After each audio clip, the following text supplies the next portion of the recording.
In August of 1990, Iraq invaded the Emirate of Kuwait, its tiny neighbor to the south. The world community watched in horror as Saddam Hussein's army plundered the wealth of Kuwait City. Reports of atrocities committed against civilians spread quickly. The United Nations Security Council, acting in concert for one of the first times in its history, demanded an immediate withdrawal of the invading forces. 32 nations, including the United States, vowed to use military force to eject Iraq from Kuwait. For 5 months, they sent troops, equipment, and money to Saudi Arabia, preparing for a massive counterattack. Saddam Hussein watched the buildup on television, yet he remained defiant. He was a consummate watcher of CNN.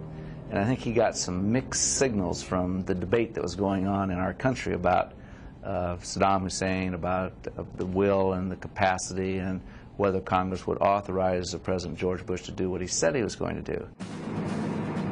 Saddam Hussein had in fact been counting on an impotent U.S. response when he invaded Kuwait. We were still a nation that was perceived by a lot of the world as being a paper tiger, obsessed with this post-Vietnam syndrome where most presidents since then were unwilling to think about utilizing U.S. power to deal with hard issues around the world. So I suspect that Saddam Hussein thought that the United States would never come to the assistance of a small country like Kuwait. The United States believed Saddam had miscalculated the U.S. response and made a last-ditch effort to assure him it was not bluffing. On January 9, 1991, President George Bush sent United States Secretary of State James Baker to Geneva, Switzerland, for an urgent meeting with Iraqi Foreign Minister Tariq Aziz. In his briefcase, Secretary Baker carried a letter from U.S. President George Bush to Iraqi President Saddam Hussein. The letter contained a final threat: get out of Kuwait or be thrown out. When Tariq Aziz read the letter, he realized immediately the Americans had no intention of backing down. Yet his instructions from Baghdad had left him no room to negotiate. He told James Baker he could not deliver the letter to Saddam. He looked at me and he said, "This letter is not in the form of communications between heads of state. It is not acceptable and I will not take it." He said, "You may print it in your media." I said, "Okay, that's your decision." I said, "But I must say you're taking a rather large burden on yourself, it seems to me, since you're the only person on your side of the table who's read the letter, and we may choose not to print it, not to release it to our media." And I detected at that point a bit of nervousness on his part, but he didn't change his mind. We left the letter, and one of my security guys picked it up, and it was never delivered. Before the 7-hour meeting was completed, Secretary Baker issued another warning to Minister Aziz to carry back to Saddam Hussein. It was one he was relaying directly from the Pentagon. I said, "If you use weapons of mass destruction against our forces, the American people will demand retribution." And I said, "And we have the means to exact it." Saddam Hussein's misinterpretation of U.S. reaction was his first and most damaging miscalculation of the Gulf War. But there would be misjudgments in the American camp as well. Diplomatic confusion, failures in intelligence gathering and interpretation, and the misreading of enemy strategies would combine to deprive the United States and its coalition allies of the complete victory they'd hoped for. And the limitations imposed by the Arab members of the coalition would ultimately prevent any change in the balance of power in the Middle East.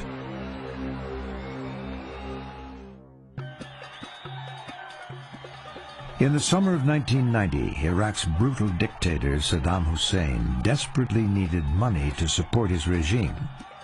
Iraq's 8-year war with Iran had ended in stalemate and left it deeply in debt. Kuwait, Iraq's Persian Gulf neighbor to the south, was a tiny state with no significant military defenses. And she owned 10% of the world's oil. Saddam had long quarreled with the Kuwaitis and the other Arab states. He felt they owed him for keeping Iran at bay. He also blamed them for flooding the market with cheap oil and dropping prices, compounding his problems. Throughout July of 1990, CIA satellite reconnaissance photos showed Iraqi military forces massing near the Kuwait border. The forces were large enough to not only take Kuwait, but to sweep into Saudi Arabia as well. Yet the CIA report did not alarm officials at the White House and State Department. In Washington, in the State Department and in the White House, it was pretty much accepted that what Saddam was doing was engaging in a massive bluff. They saw the troops that were being piled up on the border. They saw the trucks and everything. They operated on the assumption that it was a bluff. This wasn't shared in the CIA. Arab leaders also had their doubts. On the 24th of July, 1990, they sent Egyptian President Hosni Mubarak to Baghdad. There, in a face-to-face meeting with Saddam Hussein, the Iraqi strongman assured Mubarak he would not invade Kuwait. After the meeting, Mubarak immediately phoned the Bush White House to report that Kuwait was safe. Saddam was bluffing. On the following day, U.S. Ambassador to Iraq, April Glaspie, was abruptly summoned to meet with Saddam at his palace in Baghdad. He asked her what the United States position was regarding his differences with Kuwait. Glaspie left Saddam with the misleading impression that the U.S. considered it an Arab problem and would not intervene in an inter-Arab war. April Glaspie has gotten a bad rap. Yes, it's possible to argue with 20/20 hindsight that she could have been a little bit more muscular in her meeting with Saddam, but you've got to remember, she had this meeting with him. It was her first ever. No ambassador had ever been called in. She went in there without instructions, and she essentially told him that the United States did not take a position on the merits of the dispute with Kuwait, but rather we simply wanted it settled peacefully. After the meeting, Glaspie cabled the State Department. Saddam, she reported, was anxious not to antagonize the United States and that the U.S. ought to avoid tough talk or public criticism of Iraq while the Arabs worked it out. Less than a week later, Secretary of State James Baker happened to be meeting with Soviet Foreign Minister Edward Shevardnadze in Siberia when the latest top-secret CIA report on Iraq reached him. I said, our intelligence tells us it looks like he's massing troops on the border, and what do you think? And he said he would not be that foolish. I said, well, our intelligence is it looks pretty possible. You better check it. He said, I'll check it. So he went to the KGB, and they came back and told him, no chance, it's not going to happen. And then he told me that. And the very next day, the invasion happened, so he was embarrassed. On the 2nd of August, U.S. Defense Intelligence received satellite photos showing Iraqi armored divisions on the move. They issued their highest alert, Watch Con 1, but it was already too late. In a matter of hours, Saddam Hussein controlled 1/5 of the world's oil supply. And now 140,000 Iraqi troops were camped on the border Kuwait shared with Saudi Arabia, waiting for further orders.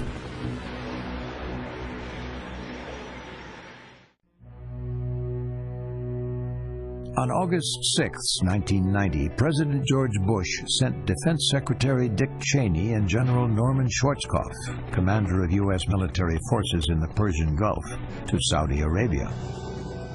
Their mission was to convince the Saudis to allow a massive buildup of troops and war machines inside their country. Schwarzkopf's estimate that it would take a minimum of 200,000 troops to protect them from the Iraqis surprised and stunned the Saudi leaders. But with the assurance that the American forces would stay only as long as they were wanted, King Fahd agreed to the plan. All of a sudden, his kingdom's at stake. So when the king wants to save his kingdom and save his country, guess what? He's going to deal in self-interest. With the notable exception of Jordan, the other Arab states were united in supporting the coalition, but with two significant provisos. One, Israel could have no place in the coalition, and Saddam Hussein could not be hunted down or assassinated. The Arab leaders made a point of fact from the get-go that this could not be an option, and we agreed to it. Once he had the support of the international community, U.S. President George Bush turned to the problem of gathering support at home. Saddam was portrayed by the administration as a psychopathic despot who tortured and killed his victims. He was reported to be developing chemical, biological, and even nuclear weapons. His past behavior was proof, they said, that he meant to use them. In January 1991, not long after James Baker's meeting in Geneva with Tariq Aziz, the U.S. Senate voted 52 to 47 in favor of authorizing the president to go to war. Thus began the largest U.S. military deployment since Vietnam.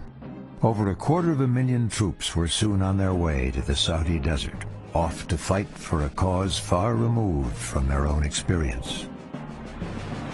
These were what I might call an unemployed army. In other words, the Russian threat had gone away. We had this massive army. What do we do with it? The drawdown hadn't really begun. So Saddam Hussein picked the worst possible time to go to war because we had this enormous army that we could throw against him. George Bush's assembly of the international coalition had been nothing short of masterful. Now the same deft diplomatic skills would be required of the man chosen to lead the coalition forces in the Gulf. Four-star U.S. Army General Norman Schwarzkopf was the commander of the American military's Central Command, or CENTCOM. The Persian Gulf fell under CENTCOM's jurisdiction.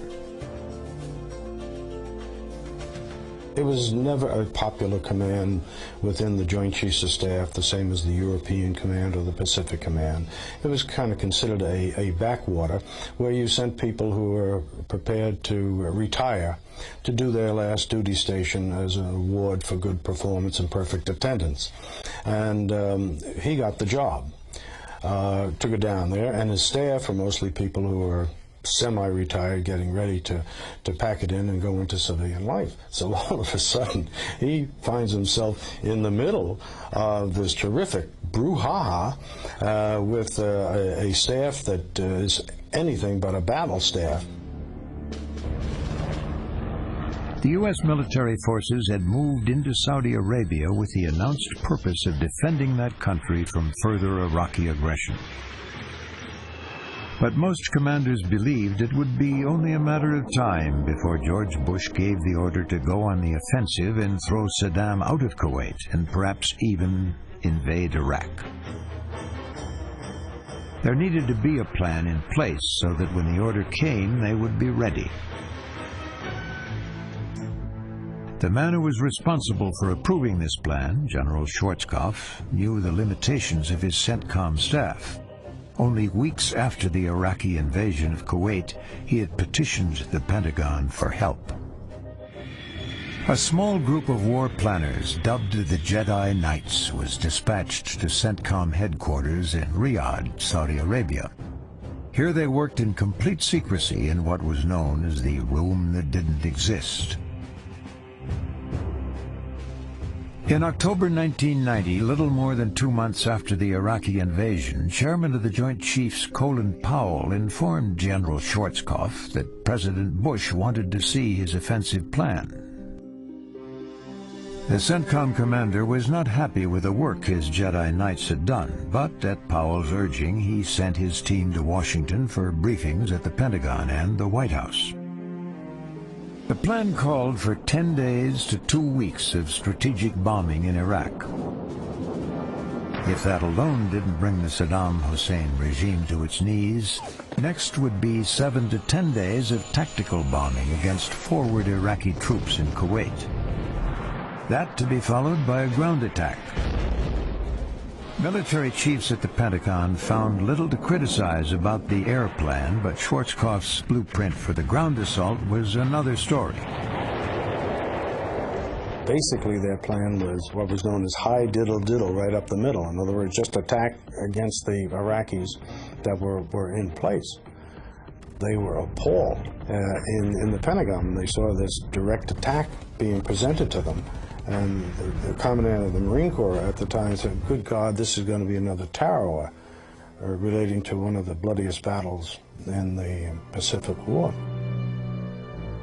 Despite the Pentagon's negative reaction, the same plan was presented the next day to President Bush. It was clear that it was going to be a very hard, tough fight with a lot of casualties. The kind of a fight that the U.S. public just was not ready to make as our first foray into the exercise of U.S. power after Vietnam. The President and General Scowcroft and I, at that presentation, started looking at each other, and frankly, there was a lot of eye-rolling going on. Some at the Pentagon believed that in allowing this obviously flawed plan to reach the Oval Office, General Colin Powell was in effect dragging his feet. The chairman of the Joint Chiefs was not enthusiastic about sending American troops to war in the Middle East. If he really was determined to go to war against Iraq and to make the best case for it, he would never have allowed Schwarzkopf to present such a plan. It was an old Pentagon tactic, really, that if you don't really want to engage in a military action, you brief a plan to your civilian masters, and you say, well, we can do this. It'll cost X thousand casualties, and we'll have all these difficult political consequences for you domestically, but if that's what you want us to do, we can do this, at which point the civilian is supposed to turn down the plan. President Bush did turn down the plan, but his security advisor ordered a new one drawn up, one that ensured fewer American lives would be lost. Schwarzkopf informed Colin Powell that in order to carry out such a plan, he would need more men than the 250,000 already committed, twice as many. Meanwhile, the White House briefing had caused Defense Secretary Dick Cheney to lose faith in his CENTCOM commanders. He began working up a secret plan of his own. In a very interesting episode, Dick Cheney launched his own planning effort, and he called it the Western Excursion. What it would have involved is putting troops way out in western Saudi Arabia, driving into Iraq, toward Baghdad.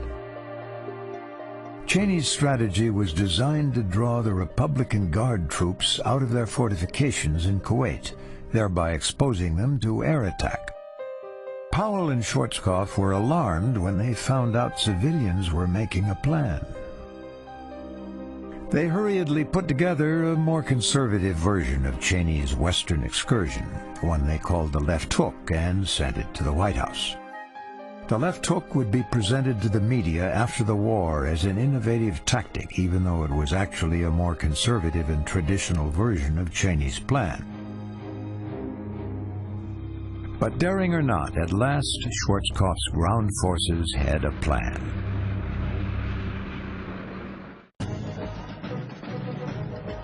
Desert Storm began with a deception. On the night of January 17, 1991, the U.S. Air Force launched a flight of unmanned drones into Iraqi airspace. The mock attack lit up Iraq's anti-aircraft radar system. But in doing so, the radar sites gave away their positions for an immediate airstrike, which destroyed them. Then followed a massive attack by coalition aircraft. Ignoring Iraqi emplacements in Kuwait, the jets flew north against Iraqi command and communication centers. Computer-laden AWACS radar planes monitored the assault. Once Iraqi air defenses were crippled, the coalition went after Saddam's chemical weapons plants and Scud missile factories. The U.S. Navy hoped to launch Tomahawk cruise missiles against Baghdad, but the guidance systems needed topographical variations or landmarks to guide on. The flat, unmarked deserts of Saudi Arabia and Kuwait offered little variation of terrain. So some of the Tomahawks were secretly programmed to fly over an Iranian mountain range and then turn towards Baghdad. The Iranians were not informed, and if they noticed, they never mentioned it. Iraqi defenses were no match for the onslaught. The first 24 hours of the Allied attack set the tone for the months-long pounding which followed. The Arab states did not want Saddam assassinated, and the United Nations resolution had not called for removing Saddam Hussein from power. But that is exactly what the United States and many of their non-Arab coalition partners had in mind from the beginning. The United States has a law against assassinating foreign leaders, but there is no law against killing the commander-in-chief of an enemy army during time of war. And so the U.S. made an effort to target command and control installations and basically just about every place they thought Saddam Hussein might be. Our intelligence on Saddam Hussein, his intentions, where he lived, his underground bunkers, all of those things was very poor. We obviously worked with the Israelis on this. They didn't have good intelligence either. Saddam kept on the move and slept, it was reported, every night in an ordinary middle-class suburb. He traveled through the streets of Baghdad in an old car or taxicab with just a driver to accompany him. There was one television shot of him talking to his advisors in what was identified as one of these recreational vehicles, a Winnebago.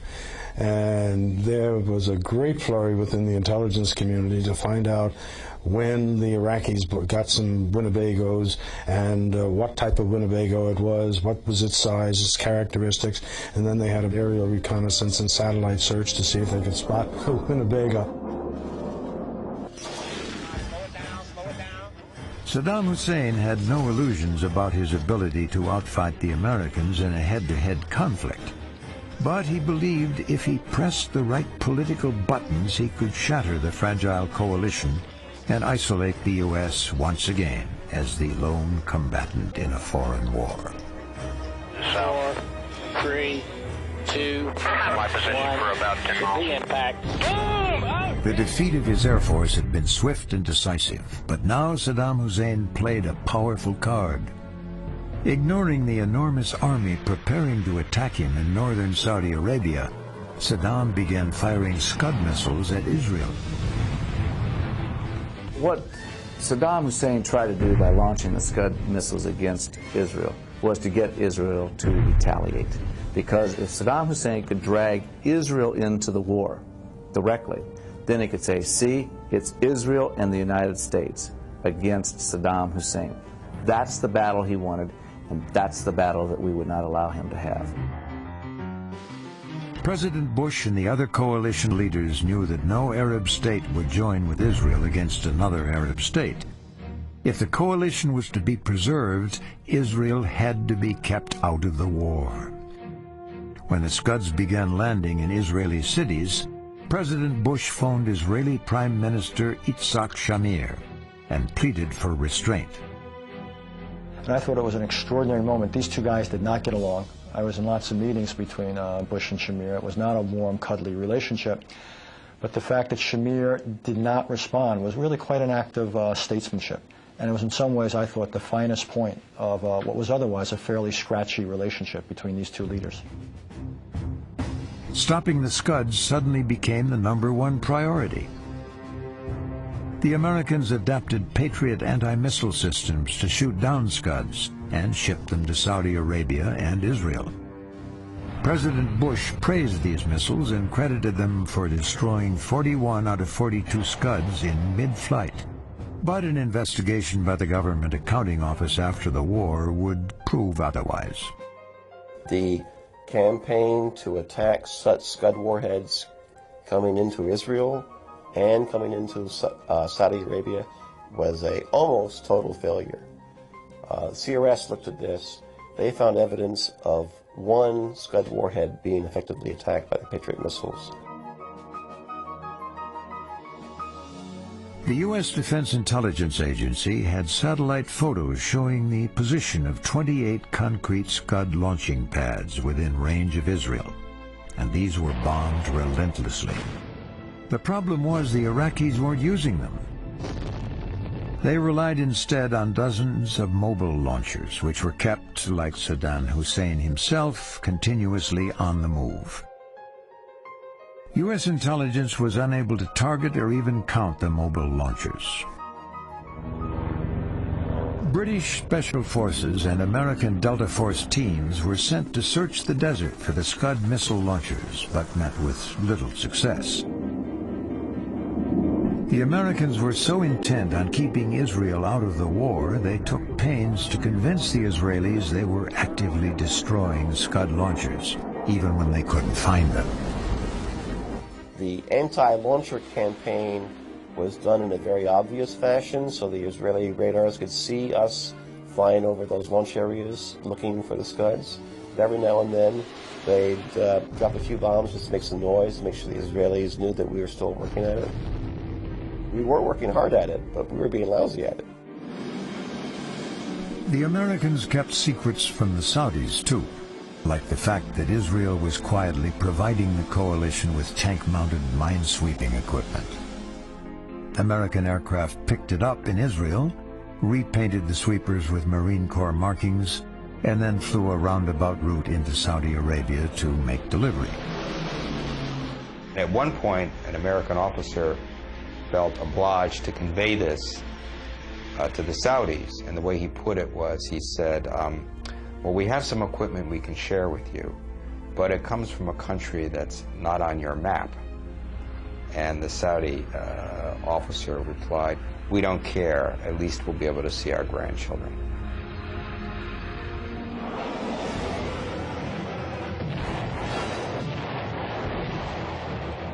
The relentless bombing continued for 41 days. Still, Baghdad refused to capitulate. Now the coalition prepared for a ground attack.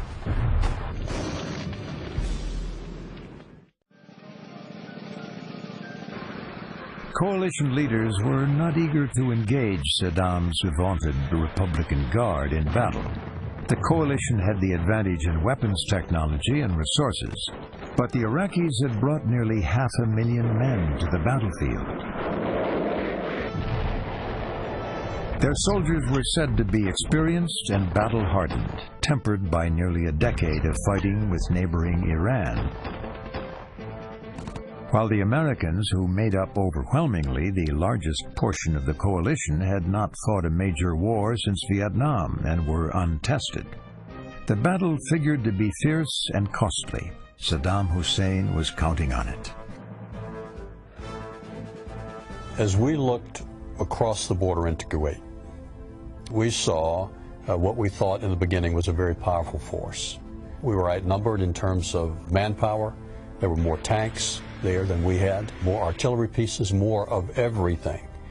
And then, very early on, they built two very significant barriers all the way across Kuwait, two significant minefields. The coalition troops were also concerned about Iraq's chemical warfare capabilities. American troops had no experience with chemical weapons. They had not been gassed since World War I. The chemical warfare thing did add another dimension. You know they're terrible. You know that they can kill you. Of course, you can't see it. So it does add an element of fear, in addition to the normal fear that you experience in combat. We knew that the chemical suits that we were wearing would protect us, but if you are living in that environment, pretty soon there's a break in the barrier somewhere. Suppose you're wounded. Then how do you take care of a wounded person in a chemical environment. It becomes difficult by a factor of 1,000.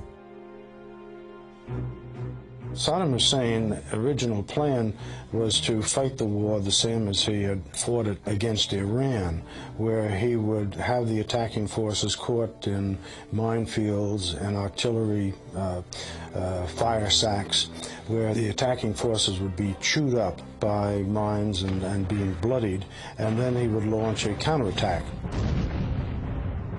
Saddam believed that once the U.S. began suffering casualties, war protests in America would escalate and force George Bush to withdraw his troops. Then Saddam would be able to walk away with everything he had captured. The Iraqi leader goaded his opponents, telling them they were facing the mother of all battles in the desert. The only problem was the Americans weren't attacking. They were bombing. And the bombing was starting to hurt. So he decided that he would cause the Americans to attack on his terms. And the way to do that was to launch a kind of a mini offensive into Saudi Arabia. On January 29, 1991, Iraqi forces crossed the border into Saudi Arabia and attacked the northern town of Khafji. Khafji was unoccupied. The Saudis had evacuated it at the start of the war, but now they asked the Americans to help them take it back. The battle to reclaim Khafji was destined to be the most significant engagement of the Gulf War. The Saudis insisted that their forces lead the counterattack. With the U.S. Marines providing air support, the Saudis regained Khafji. Well, that showed us two things. First of all, that our Saudi allies were going to fight. Number two, that the Iraqis weren't all that good. Instead of being this battle-hardened force that had fought the Iranians, they turned out not to be particularly good. I learned a lot from Khafji. I learned that if you bloodied the nose of the Iraqis in round 1, they didn't want to come out for round 2. I learned that they couldn't move, shoot, communicate at the same time. I sensed that they didn't have a real stomach for this after Khafji, but that was just my sense. The lessons of Khafji were clear to the U.S. Marines who had fought there, but their significance was largely ignored by General Norman Schwarzkopf and his CENTCOM staff as they prepared for the main ground attack into Kuwait. The Jedi Knight plan called for 2 Marine divisions to attack and engage the center of the Iraqi fortifications. Once the battle was joined, U.S. and French airborne units, 400 miles to the west, would begin to encircle the battlefield. A day later, the 7th Corps, made up of 5 U.S. and British armor divisions, would perform a flanking maneuver over hundreds of miles of open desert. A left hook to trap and destroy the Republican Guard. Before dawn on the 24th of February, 1991, 2 divisions of United States Marines crossed into Kuwait and attacked the heart of the Iraqi defenses. After long months of preparation, the coalition's ground campaign to liberate Kuwait was finally underway.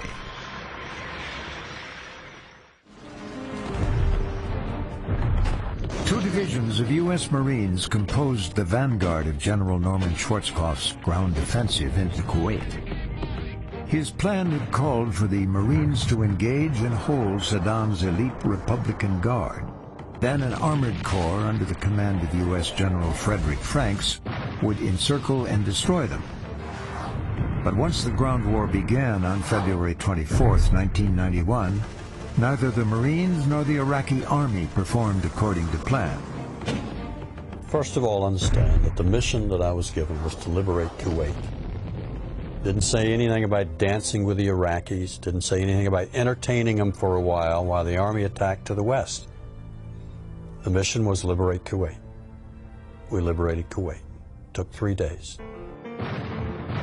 So G-Day comes and the Marines attack. and they go through the Iraqis like a hot knife through butter for two reasons. A lot of the Iraqis didn't want to fight. Secondly, the Iraqis were under orders to retreat. Less than 39 hours into the ground war, Joint Chiefs Intelligence received word from Kuwaiti resistance that the Iraqi army was in full retreat. The fight was all but over, and Schwarzkopf's left hook had yet to be thrown. The plan called then for the army to launch their attack into the Western Desert the day later. And, of course, by going a day later, they were behind the power curve. So the end result was about 50% of the Iraqi forces escaped, the best of the Iraqi forces, with their armor and equipment across the Tigris-Euphrates line and got out of Kuwait with their full skins. The oft-stated and principal objective of the UN-backed coalition was to liberate Kuwait. But removing Saddam Hussein from power and destroying the elite troops that protected him were equally important, at least to Western members of the coalition. Now suddenly, as events unfolded, it appeared Schwarzkopf's misinterpretation of the battle for Khafji had cost him his prime objective.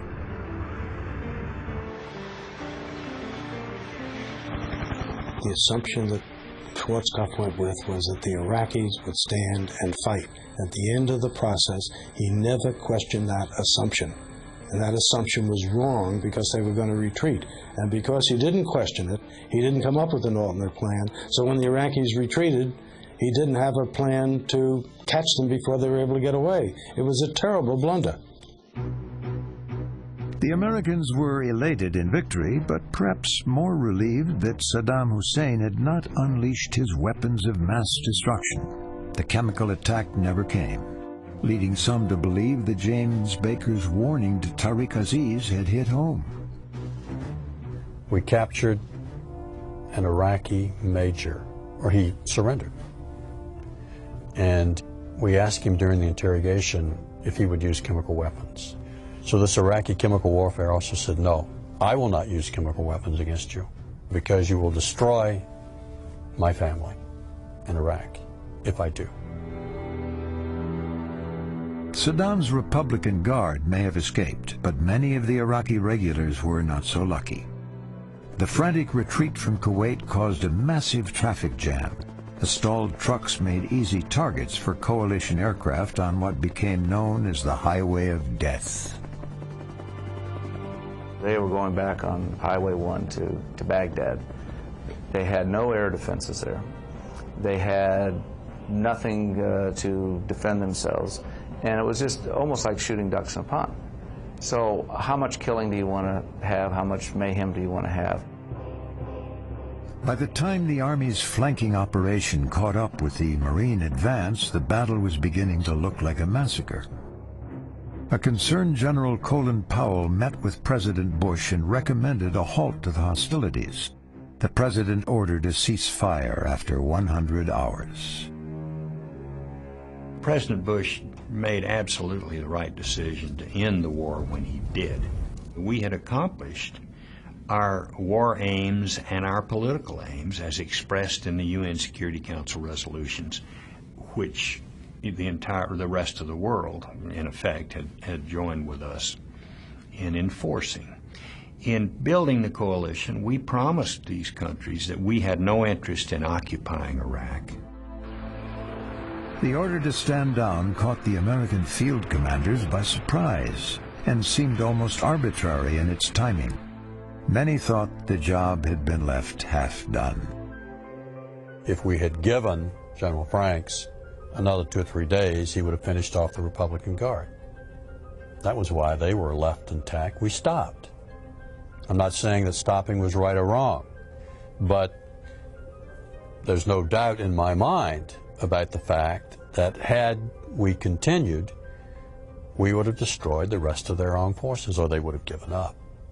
Combination of both. But a broad element of the Republican Guard escaped intact. and in the weeks following the ceasefire, they played a major role in suppressing internal uprisings against Saddam's regime. And they did it with the unknowing approval of President Bush and his generals. At the ceasefire talks in Safwan, as Allied aircraft still patrolled the skies over Iraq, the Iraqi generals asked permission for their army to fly helicopters. General Norman Schwarzkopf approved the request and extended his permission to include helicopter gunships. The State Department, the Pentagon, the White House, they never gave Schwarzkopf any instructions, and as far as Schwarzkopf was concerned, this was none of his business, the diplomatic ending of the war. In the wake of the coalition's failure to oust Saddam, President George Bush had hoped these uprisings by Shiites and Kurds could succeed where they had failed. But his own field commander had allowed the Republican Guard to escape, and now he gave them the means to protect Saddam Hussein. The only mistakes I think we made were we should have required Saddam himself to come to Safwan and sign the surrender document or sign it somewhere else. Secondly, we should never have agreed to let him use his helicopters, because he used those helicopters to put down the uprisings.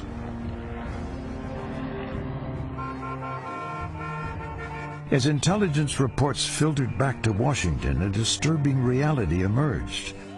Kuwait was free again, but the balance of power in the Middle East had not been significantly altered. Iraq, although severely crippled, remained a viable threat to the region and the world, and Saddam Hussein remained in power. All of our Arab allies had told us that he could not survive a defeat of this magnitude. They were wrong. We did not expect him to survive. We were wrong. Many wondered why the coalition had not invaded Iraq and brought to justice the man they considered a war criminal. There's still this misconception that somehow we could have apprehended Saddam Hussein. And yeah, we could have, but it would have been a great loss of American lives. Nobody recommended it. Nobody in the Oval Office. Nobody in the military chain of command. None of our coalition partners would have gone with us. Maybe the Brits would have, but probably nobody else. And if you do that, you end up with a U.S. invading army of an Arab country rather than a U.S. effort to free a country that has been invaded. We probably never would have found Saddam if we had gone into Baghdad. We'd probably still be looking for him. Saddam Hussein had gambled that the United States, still chastened by the Vietnam experience, would not involve itself in another foreign war, especially one in the volatile Middle East. But George Bush and his commanders had been eager for victory and a chance both to exorcise the ghosts of Vietnam and to take center stage as the world's sole remaining superpower. But perhaps they'd been too eager and left too soon. Because while Kuwait had indeed been liberated, an unrepentant Saddam Hussein still ruled in Baghdad, and Iraq remained a threat to the region.